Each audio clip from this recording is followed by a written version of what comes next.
Live from their studio in South Florida, Twist Gaming. Featuring lead broadcaster, Matt Koza. Co-host and creative genius, Josh Perry. Co-host and interviewer extraordinaire, Ann Lazito. Co-host and marketing mogul, Aaron Murphy. With appearances from special guest, Lucy. Welcome to Twist Gaming, where you get to play board games with us. Good evening, everyone, and welcome. This is Twist Gaming, where you get to play board games with us. We're coming to you live here from our studio in sunny South Florida, bringing you another episode of our first impression session of our Spotlight stream here. So tonight we had the pleasure of showing off Ascension Skulls and Sails by Stoneblade Entertainment and Ultra Pro. So big thank you to both of those companies for sponsoring this stream and all of this week's streams with their Spotlight of Ascension Skulls and Sails. But before we go any further, who are we? I'm Matt. I'm Ann. I'm Josh. We're Twist Gaming, and we're super excited to talk to you about our thoughts on Ascension Skulls and Sails. So for our first impression session, this is going to be where we talk about our favorite aspects of the game, any constructive criticisms that we might have, and the most important question of the evening of would we play this game again. So if you haven't had the chance to go and watch it, you can check out our Spotlight full playthrough and rules explanation of Ascension Skulls and Sails. It should be on video on demand right now. Go check it out. Yes. So first up, Josh, what kind of game is Ascension Skulls and Sails? Soul Scales is a standalone extension to Ascension, which has been a deck builder for... What are you giving me that look for? The name that you said was not the name of the game. Ascension Skulls and Sails is a deck builder within the universe of Ascension. Yes. It's a standalone expansion to it that utilizes the majority of the game's core mechanics while introducing a new mechanism, which is your pirate ships. So each of us has a unique pirate ship that we're puttering around the 7 seas with. So I'll go over to the board there. Our pirate ships are staffed by crew members who are then capable of killing monsters, raiding the shorelines, and most importantly, raiding each other and stealing each other's treasure. So that's the added wrinkle that was added to this game. Yeah. With the Kraken. With the Kraken. So and also treasure cards, which were not in the original. Correct. So treasure cards is, obviously, if you're a pirate, you want to get your treasure. Want to get some booty. Yes. So we were continue looking this way. We were all after the booty this evening. And now I'm looking straight on. Yep. In this game, so the way that happened is those cards would be flipped out into location, and then another card would just go on top of them. Similar to the crystal cards in previous Ascension games. Exactly. All right, so let's start out with favorite aspects of the game. So, Josh, is there anything about this game that spoke to you deeply when you played it? That was a big question. Very emotional question, I know.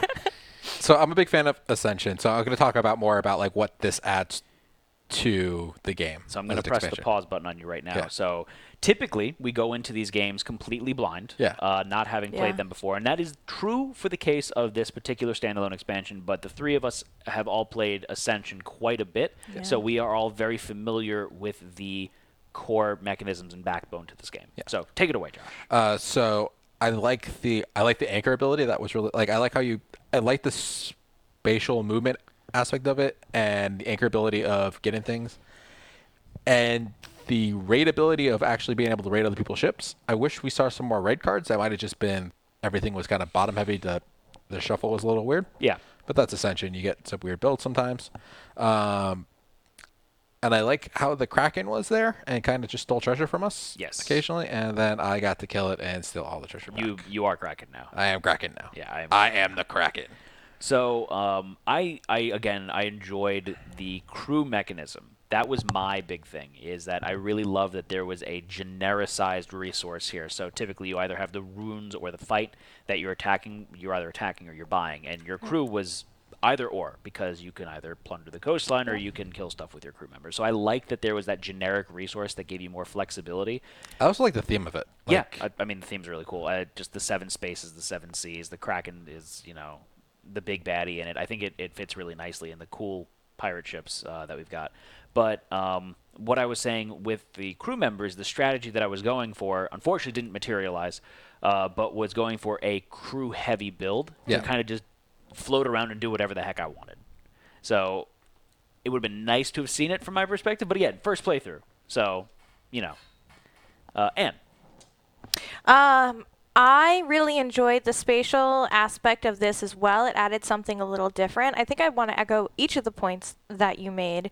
The crew member, again, like Matt was saying, is a really nice add. Sometimes you're stuck in this game with a bad draw, a bad hand, where you're either, especially in the beginning, where you could be mystic heavy or have heavy interest, infantry heavy, so either fight or rune heavy, and then you're irritated because the cards in your center board are the other side. Like, you got a ton of runes, but they're all monsters.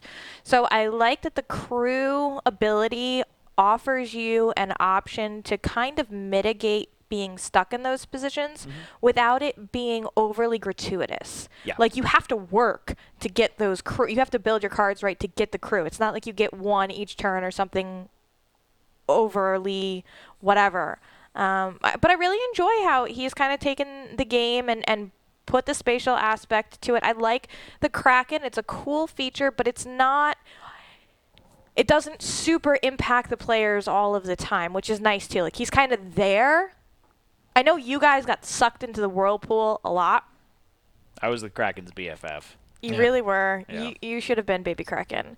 And I like the theme as well. I love how the art style, I mean, a lot of the art there's a lot of different art styles in Ascension, but I enjoy how the story behind Ascension still continues on through the various expansions and how the 4 factions are represented by what like they stand for in all of the art styles. Yeah, and like you've got the Lifebound heroes, which have the turtle ship. And wait, I like the Oh, you're handing it to me. Yeah, Oh, no, I'm definitely handing it. The Wait, Raptor. Raptor Raiders. Yeah. The Lifebound heroes and the turtle ship is really cool. The Mechana ship, which is like the big techie ship that's firing lasers. The Void ship, which is kind of this like demonic thing coming from the deep. I thought that was just really cool. And the name of this ship, I don't know. Unfortunately, I don't know all of the backstory and like the canon behind Ascension. But this is like the character from the original Ascension that is relevant to the Void hero faction. So it's cool to see like that character constantly pop up. Yeah, and I like the kind of grittier pirate feeling art style that they applied to the board and stuff in this. So I think it looks really solid. Josh, anything else from your end?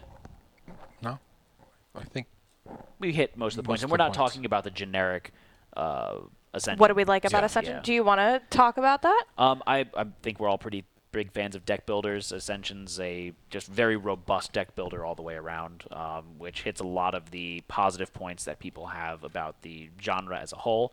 And then it mitigates a lot of the getting stuck aspect by having the generically buyable mystics, heavy infantry, and then the cultists to kill some stuff randomly. Definitely. I love the 4 factions in this particular deck builder.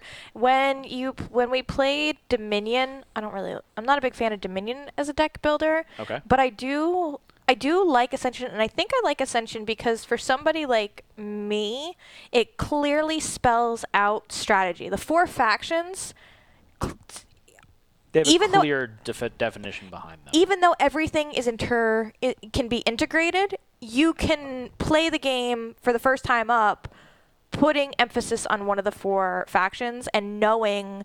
I mean, the theme of the factions kind of go with what those factions are good at. Like I mentioned before, like the Void faction is good about getting rid of cards and making them go to the Void. Yeah.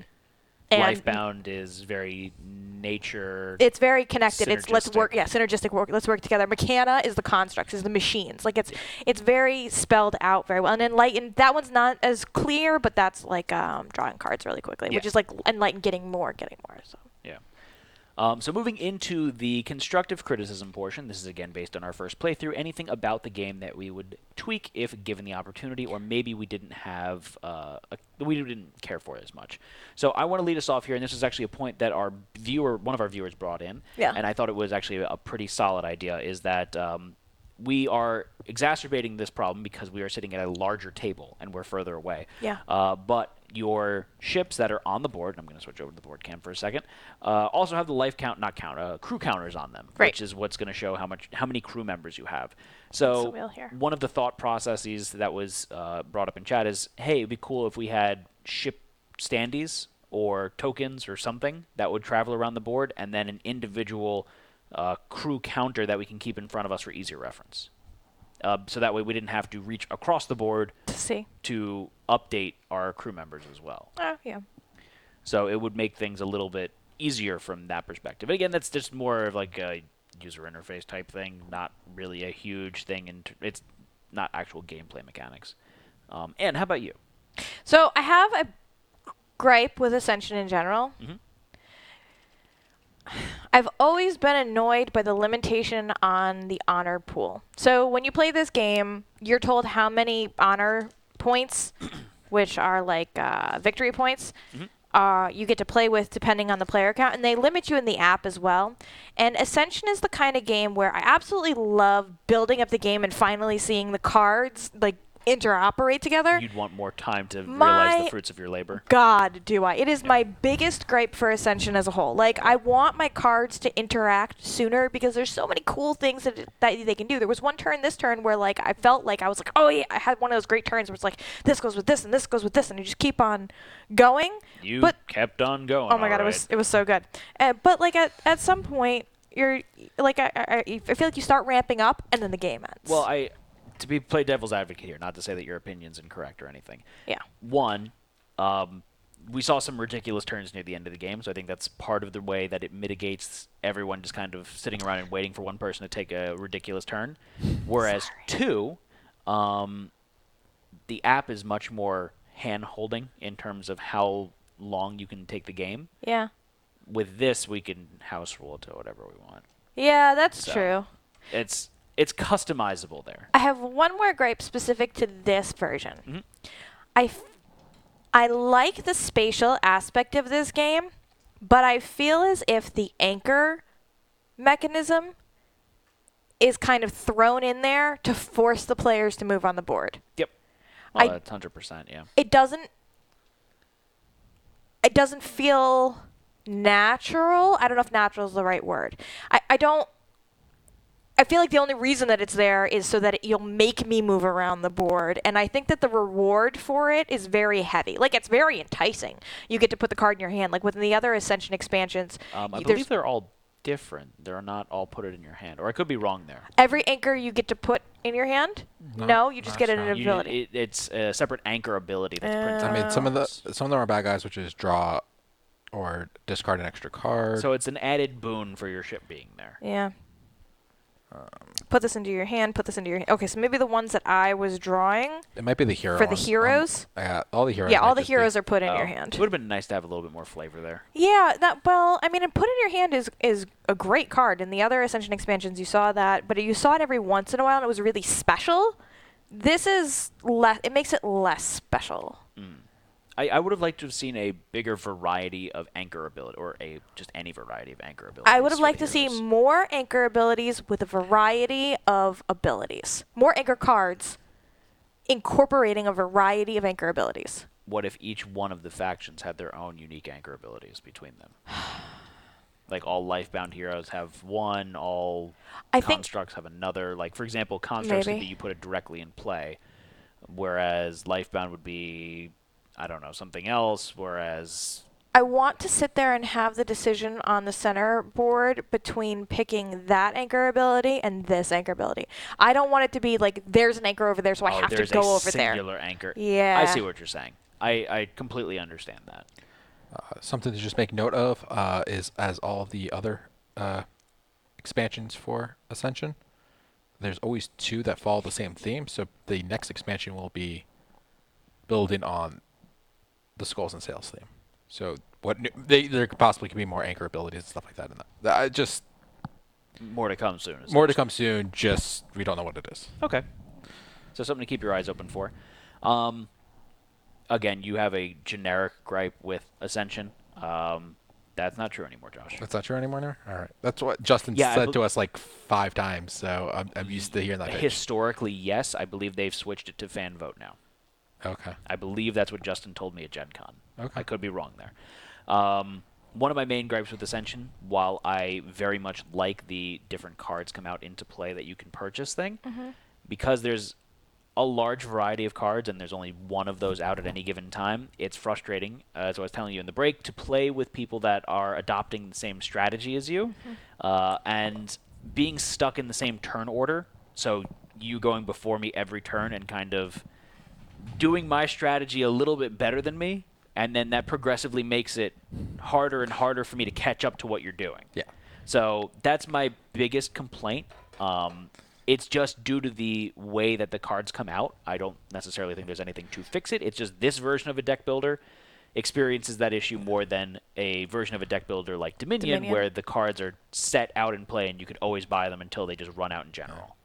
And it's also luck of, like, if the card came out at the end of my turn and I couldn't buy it, you could have definitely bought it. I just happened to get a little lucky. And they typically came out at Anne's turn, or they came out at the end of your turn, and Anne wasn't buying them. Yep. So. And it's a little bit of saltiness coming forward with me right now because that very much happened on this game. But, yeah, so that's just one complaint of mine, if you will. So just to the airing of grievances. And the problem with the always buy cards, the Mystic and the Heavy Infantry, is that it quickly inflates your deck. Yeah, so that was the other problem of mine, is I stopped buying Mystics halfway through the game because I didn't want to inflate my deck, but I didn't have any trash cards. Yep. And did you have trash cards or not particularly? You just kind of got lucky with the cards you were buying. Josh, I know, got some good trash cards early. And so he got draw cards as well. So he was cycling through his deck fast, which is very, very key when you're playing deck builders. No, I mean, I got lucky, especially with the I'm going to call her the chick. That's so rude of me. What card my early on card I got was Diana's Wind Riders. That was, not relevant to the trash card comment, but I got the early on the Diana's Wind Rider, which was each time she came up, accruing the honor. Points. Yeah. Josh, how about you? Any constructive criticisms on your end? I had fun with it. Like, it was Ascension. I like the new mechanics in it. Yeah. I don't have any complaints. I'm just looking real quick. There isn't that many banish cards in the game. Oh, really? There's a lot of one-time use banish cards. Yes, I saw that that was something that really was odd to me because I didn't. You made a comment of it for that as much. I bought it once just because I think they're great early game. Yeah. But mid and late game, I feel like they're just kind of deck inflators. Unless they had a draw on them, I felt like it was kind of eh. Yeah. How many there void? was 6 cards.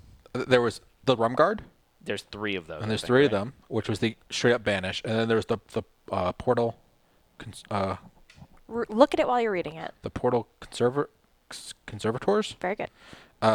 Which is upgrade a card in your hand and upgrade it to a Mystic or a Heavy. That mechanism shows up in earlier expansions of that game, and that's a great early game, but then you need to pair that with a banish card, because if not, by the end of the game, like, I think even the honor points that you get for that card aren't worth having that card clog up your deck each time. So then you're saying that realistically the only banish card that you can buy is the Rum Guard and then just the monsters that you're defeating. And then the monsters you're defeating. So that makes this a very slow expansion. I do also, maybe I don't. I was going to say I kind of felt like this was a more fighty expansion. I felt like there was a lot more monsters. I felt like there was always a monster on the board, and I feel like I've played Ascension a lot, and there was only buy cards. Maybe. I think that we weren't dealing with the monsters quite as much. Maybe not. That might be what it was. We had a lot of high-level monsters on there, and we weren't having we didn't get a lot of high attack power. We didn't get a lot of the high attack power cards. So it sounds like the nature of this expansion standalone expansion is that it's a little bit slower, but you can mitigate that by pairing it with some other expansions to intertwine them together and do that. And it's going to get rid of some of the anchor abilities and stuff like that, but it might speed up and address some of the concerns that we had with that. One of my favorite expansions for Ascension allows you to use gems to upgrade your cards. Mm-hmm. Absolutely one of my favorite expansions. I think that would be... I love that idea, and I would love to have seen that here with the gold. They're saying, Nayabari is saying that this is a bit more take that heavy compared to some of the other ones that they've had. With the plunder? Yeah. Yeah, rating. Yeah, that too. Sorry. All right, so then we're going to segue into the most important question of the evening, and that's going to be, would we play this game again? So Josh, or Captain Josh. Aye, Captain. Aye, Captain. And how about you? Aye, Captain. Yeah, absolutely. I'm so excited. Yeah, I don't want any of my constructive criticisms or just criticisms in general to detract from the fact that I definitely would play this game again. I very much would rate this on the top end in terms of the Ascension expansions that we've played, and I want to get my sea legs for this one. am very curious to see how, like I talked to Justin a little bit about this at Origins, or he mentioned it. I'm very excited to see how they solve the spatial problem for the app. I cannot wait to get this in the app. Yeah. Cannot. One issue that I had with the spatial thing, and that's because it was the first playthrough, not an issue with the way it's set up, is that in my head, I kept going, I could only buy or defeat things where my ship is. Yep. And the first couple turns, that's where my head went. Yep. But end of game, it went away. It's just something funny to muse on, rather. I think with the anchor concept, when you're trying to find your feet there, that definitely gets you. Your sea legs. Yeah, your sea legs. All right, so that is 3 R's across the board from Twist Gaming here that we would play this game again. So, again, thank you to Ultra Pro and Stoneblade Entertainment for sponsoring this stream and all of this week's streams with the spotlight of Ascension Skulls and Sails. Go check it out. It's available right now. Go hit up your friendly local game store. We love supporting those. Yes. And if you haven't had the chance to watch the spotlight, go and do that. And then finally, make sure you're following us on all of our social media for different stuff that we do here at Twist Gaming, and then you can subscribe to us via Amazon Prime, all that fun stuff. So follow us on Facebook, Twitch, Twitter, YouTube, Instagram, and chat with us on our Discord channel where... Sometimes, Mitty, we're still in the gold. That was the worst pirate ever. It sure was. So signing off for now, this is going to be Twist Gaming. I'm Matt. That's Ann with a really bad accent.